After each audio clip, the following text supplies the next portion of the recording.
Hey everyone, I'm Annie Dickerson, and on behalf of the entire Goodegg Investments team, I wanted to welcome you to this episode of the Life and Money Show, the show where we talk about everything from investing to financial freedom to parenting, traveling, creating a life by design, and everything in between. It is a brand new year, 2024, and I'm here with my amazing co-host, Susan Elliott. Susan, how are you today? Doing great. Good morning, everybody. It's like had a really chill winter break. Didn't travel too much. Didn't have to plan any major dinners or events. And I feel just like really excited to start the new year. Indeed, right? Same here. You could probably hear a little bit of raspiness in my voice.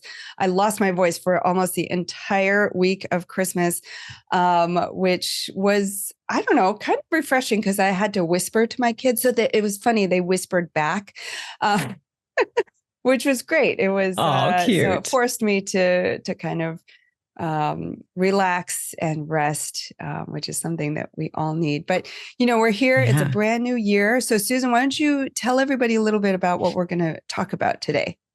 Yeah, well, everybody, I think, is talking about New Year's resolutions this time of year.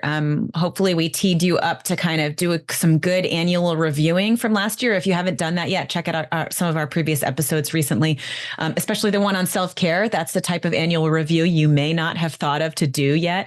But today we're going to talk about some quick exercises you can do to reframe your goals, to even start thinking about what goals you might want to have, or just the way that you want to feel this year. I think there's so much weight on creating good goals, goals that last, long-term goals, short-term goals, how to do it. And we're going to try to give you a little bit more actionable, in other words, easy things that you can accomplish, even while you're just sitting in the pickup line at school today, or on your daily walk, that sort of thing. But should we dive in? Yeah, let's go. Tell us about number one. Okay, so just to let everybody know, these are really a lot of these are very well-known processes by some of the leaders in this space. So we're going to share with you 5 exercises, and these are coming from Tony Robbins, Brené Brown, Tim Ferriss, Gretchen Rubin, and Stephen Covey. So these are like legit folks in the goal setting, big thinkers, motivation space. Definitely. They've helped a lot of people. Yeah. Yep. And these are some of their best processes for coming up with meaningful goals that will help you to form real habits and make real changes in your life. So the first one, is from Tony Robbins, like we said, and this is called the Dickens Process. And so if you're familiar with Charles Dickens and the, I believe it's the Christmas Carol where they have the Scrooge and the. Oh yeah, I read that just a couple of weeks ago. Yeah. And so it's this concept, and I remember doing this at Unleash the Power Within, this massive event with this was pre-COVID. I think there were 15,000 people at the LA Convention Center, and we were doing this process all together. They actually had the kids leave the room because this is such an intense process. People were writhing and moaning, and it was super intense. They turned out all the lights. And so basically what this process entails is it's a visualization technique. And basically you're thinking about the negative consequences of not changing your life. And so if there's an area of your life that's, lacking momentum and you're like, bleh about this area of your life, it might not be a huge deal right now, but you're like, I just don't feel good about this area of my life. Maybe it's your finances, maybe it's your health, maybe it's meditation, whatever it is. But you think about that area of your life, and then you think about, okay, well, if I do nothing, well, what would my life look like in about a year? Okay. So let's say it's losing weight. Let's say you've put on an extra 20 pounds and you're like, okay, well, if I do nothing, I keep eating the way I am and I don't exercise, then in a year, probably will have gained another 5 to 10 pounds. Okay. How will that feel? Not great. And so buy new clothing, not feel comfortable. Good. You're not going out with your friends, and so you've got your eyes closed, you're visualizing this, you're really feeling the emotions of what this would feel like. So a year into it, you're like, I don't feel good, feel worse than I did at the start of 2024. But you're like, I could still function. Okay. So now you fast forward 5 years from now, you keep going down this trajectory. You don't make any changes. What does 5 years from now look like? Okay. Maybe you get a diagnosis from your doctor. That's a little bit like your heart's not looking good. Yeah. Things I know like that. It's getting serious, right? And so then what does that feel like in your body? And what emotions does that elicit? And so you're trying to make this as vivid as possible so that you really feel it, you really experience it. And then you go forward 10 years, and then you go forward 15 years and 20 years. What can't you do? What did you miss out on? Now your grandkids, you can't get down on the floor with them to play. You can't. Oh man. Yeah. Yes. It's such a great way to really feel the long term. I mean, it's so hard to set long-term goals, especially around small daily habit types of things that we know we need to do. But to feel it that way. And I too did this exercise, but in the virtual event with the Unleash the Power Within with Tony. And even in my own bathroom, I had to like segregate myself into the bathroom just in case I started crying or anything. And it was incredibly emotional. It's amazing what kinds of things you can elicit in your body for just visualizing that process. And he walks you through it in a really fantastic way. I bet you could search on YouTube and find him walking through that process just as like a chunked out for this exercise. Yeah, that's a great tip, because I think doing it on your own, you don't quite get the full experience of doing it together in community. And so, yeah, that's a great tip, is to look on YouTube and see if you can find just that clip of that exercise. Awesome. Well, our next one is another kind of alternative to setting goals. So maybe you're just not inspired right now. Maybe you don't have a good track record of keeping goals. And I've had some years like this. Specifically, was it last year? Yeah, last year that my son was born.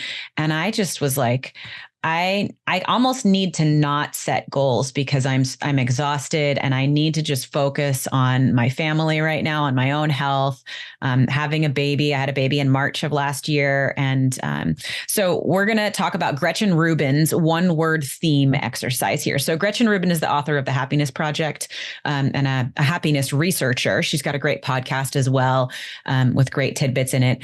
And she talks about, instead of setting New Year's resolutions, to choose one word that sort of encapsulates all of your goals or intentions of the year. And I want to add, like, also encapsulates how you want to feel. So this does take into account of, like, when I feel the best, just average. We're not talking about like super elated excitement off the charts, because that's not really maintainable. But like, what is the baseline of just like feeling really good? And how can you create a word that might help you sort of feel that way more often throughout the year? So this word's going to serve as like a guiding principle for making decisions and taking action. And this isn't just like, I want to feel good, okay, well, if you want to feel good, maybe narrow in around what good means to you. For instance, I think my word for this year is energized. And that's so as I evaluate my daily activities, I'm going to say, does this help me feel energized or not help me feel energized? And maybe I'm going to move towards something. I'm going to take action towards something that helps me feel energized. Whereas last year in 2022, my word was surrender. And that was because I am such probably an overachiever type A lady that I just had to say, no, stop like trying to do a million things and just surrender to the present moment, surrender to like what will happen, what's going to happen. And I mean, what unfolded was exactly what needed to happen. I'm here with Goodegg now. I love my life, all of these things. And I think I needed that time to just surrender. So that was like my guidepost in taking action for the year. It helps you stay focused and aligned with some of your aspirations from a different like level of feeling, I would say. That out of all the exercises we're talking about today, I think this is the one that resonates with me the most at this point in my life, just because I have so much clutter in other areas of my life, and to just be able to simplify it down to one word, one like call to action that's going to be like my thing for the year. I think it's just so smart, and it makes it so easy and doable. And so I love that. Energize, surrender. Those are great ones. Some other ones that Gretchen lists as examples are free time, bigger, upgrade, dark, or make, or Hot Wheels. She said her sister used that as her theme one year. And that year she got a car and started driving. That would be my son. I think car. Yeah. This one is one I'm going to give some thought to figure out what my word for this year will be. I think it's going to center around something like me, actually. Making time for me, self-love, self-care, and really figuring out what I think and what I want in every situation that I'm in. I think it's something that I've never really been in a position to do, in every situation. And then also that I've never given myself the space to do. So maybe that'll be my word. Yeah. And I would say too, this takes a little bit of practice. I remember the first year I heard people doing this and it just sort of was like, it felt random to me to create a word. And so my word wasn't really super meaningful, but like, that's okay. You can change your word. You can try this out. Maybe later on in the year, you're like, I forgot my word. Well, clearly wasn't super meaningful, but I would say that it's gotten easier for me to think of a word and then to really like use it throughout the year, or embrace it a little bit more. And my word, energize, kind of came from a course I did last year on lifestyle design. I did a deep dive course. And one of the bigger findings that I had, so this is like coming out of my annual review, the kind of looking at the last year, was that when I focus in on just my like daily energy doses, levels, like just little hits of dopamine, maybe I get up and do some dancing in between my meetings, take a breath. We've talked about that a lot, especially in our self-care episode last time. I feel so much better and I'm able to do bigger things. And so I'm pulling out that finding and putting it on the label for this year. That's how I kind of did this. And I also wanted to note that another thing that she talks about is making this word visual for you, put it up on your fridge, put it on your bulletin board, your mirror. But one thing I wanted to kind of counter that with was that another tidbit I learned from Huberman's podcast was that actually like writing something on a Post-it note and putting it on your mirror just one time is actually not helpful. Because you've written it once, you start ignoring it. This is the same as like those notifications that you just swipe away from your calendar. And apps are starting to get onto this and they're realizing that doesn't work to help you take action to open their app, right? So instead, he talks about you need to write it down every day. So maybe at the top of my notes notebook where I take notes for my day, everything, I'm just going to write this word every day. So I write the date and then I write my word, or I write it on the whiteboard when I do our meal planning, which is a new thing for me too, every month or every week on our thing. So like, which ways can you visualize it, but like re-visualize it every week, rewrite it every week? Yeah. It's like, making that path, like what am I trying to say? Like the farmer with the hoe, you've got to like, make that path. Get it in its groove. Yeah, that's right. There you go. Yeah. There we go. Yeah. Thank you for completing that. Well, and I was thinking you're building that bridge, those neurons. That's what Huberman talks about. Taking a little bit of action. It's not just like looking at a Post-it note. And true to form, I've got some Post-it notes on my mirror. I couldn't even tell you what they say right now. I know. I need a Post-it note pad right there and to write it and then take it down every night. Yeah. Maybe I'll try that. Exactly. I know. But that's a great tip, is to not just have the word, but, put it into action somehow, and to remind yourself constantly in every situation that you can what the word is and what it means for you. Because I'll bet that even though, that's your word for the year, the meaning of that word to you is going to evolve as it will, life unfolds throughout that year. So that's part of the magic. So I'm so looking forward to this. Yay. Magic. Put a little magic in your goals. Yeah.